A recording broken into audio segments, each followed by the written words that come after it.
Hello guys, welcome to the video. This is for patch 2.5.0. This is part 3 of the PTR test server cover. So let's quickly go through the news, man. The news. Sorry guys, I'm a bit late with the news. It was my birthday yesterday, so yeah, just catching up and sobering up a little bit, man. Getting older, man. Getting older.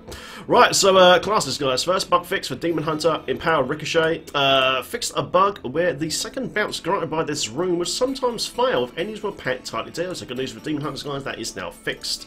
Okay, guys. So there's been a big uproar about Primal Ancients all over the bloody place. It's got a bit out of hand, to be honest. But let's quickly go for what Blizzard have now changed. Blizzard have now changed Primal Ancients now. Instead of going to the next step of power creep, they're now keeping them the same as standard ancients. Just quickly read this out. So, Adventure Mode Primal Ancient items. Legendary and set items will now have a chance to roll as Primal Ancient. Okay, cool. That's what they did anyway. These items are now much more rare than ancient items and have perfect ancient level stats on all affixes, including the item's legendary power. Okay, so basically now, new Ancient Primals will basically be a standard Ancient with maximum roll value, so basically an end-game piece of loot, okay?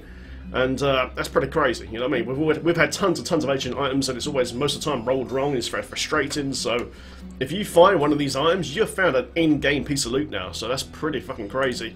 Note, Primal Ancients will only begin dropping after a character on the player's account has reached greater level 70 solo. I can understand that, and to be honest, Greater Rift 70 solo is very, very easy these days because of the the enormous power that sets now do. I mean, as we all know, we get a free set every season anyway, so even as a seasonal player, it's actually very easy to achieve GR 70 solo probably in the first day. You know what I mean? So that's not too bad. I can't understand why they put that in as well, but at least it's ain't no, I guess. That's alright. Okay guys, so on hardcore and softcore as well, there are separate unlocks for normal and hardcore characters, as well as seasonal and non-seasonal characters. You must unlock it on each different tier. The stats on these items will be tailored to the character class you are playing when the item first drops. Also guys, Primal Ancient items now salvage into 15 Forgotten Souls, man. So that's nice. If you do find a Primal Ancient that is a bit shit, or you just don't want to use it, you can actually get 15 souls for that item, so that's quite nice. And ancient items, guys, now sandwiched for 3 Forgotten Souls. Not bad, definitely better. Personally, I think they should be worth at least 5, Blizzard, man. Bring it up to 5, man, because re-rolling costs so much souls. So much souls, man. Okay, guys, so that's the main news here for this PTR patch here. And the Primal Ancients now is basically a standard ancient that rolls maximum values. I'm kind of mixed on this. Don't be wrong, you know, it's exciting to have another, you know, stronger item in the game and all that, but I can't remember who said it in my stream the other night, but this is really good for hardcore and seasonal players. For non-seasonal players, though, pretty much as soon as you get all the gear, you're done, apart from XP grind. And, you know, the one best thing about Diablo is, you know, hunting down the loot. And what are the non-seasonal characters going to do?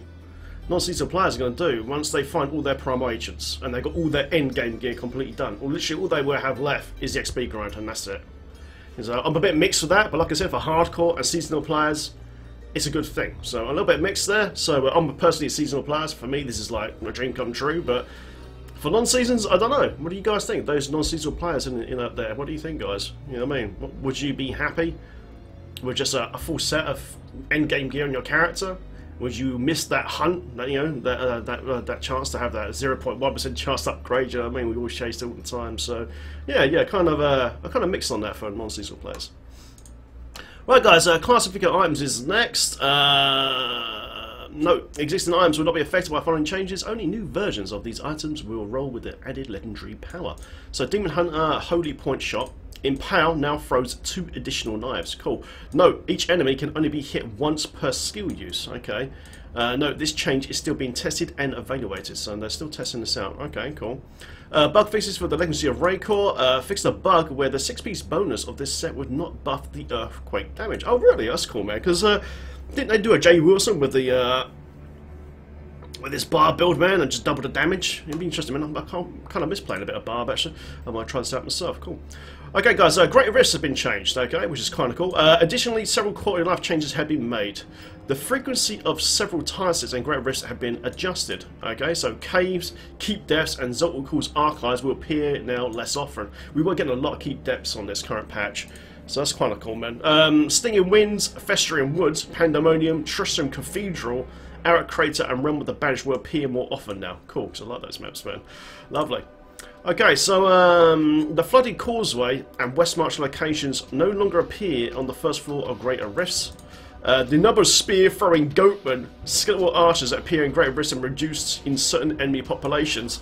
I feel really bad for hardcore players in the current patch because, you know, I've been nailed by goatmen on softcore a lot. And you go into a rift and you just run out there, especially on a speed farm build. You go into GR, you just go out there and there's like 15 goatmen that just go Rah! And just throw the goddamn spears and you're goddamn dead instantly. And I was like, oh man, I've heard so many horror stories of people on hardcore dying because of this, so this is a good change. Thank you, Blizz, for changing that, man. My god. Bug fixes. Fix an issue that caused specific enemy population of Tune cultists in Greater Rifts to spawn in the wrong ratio of minions.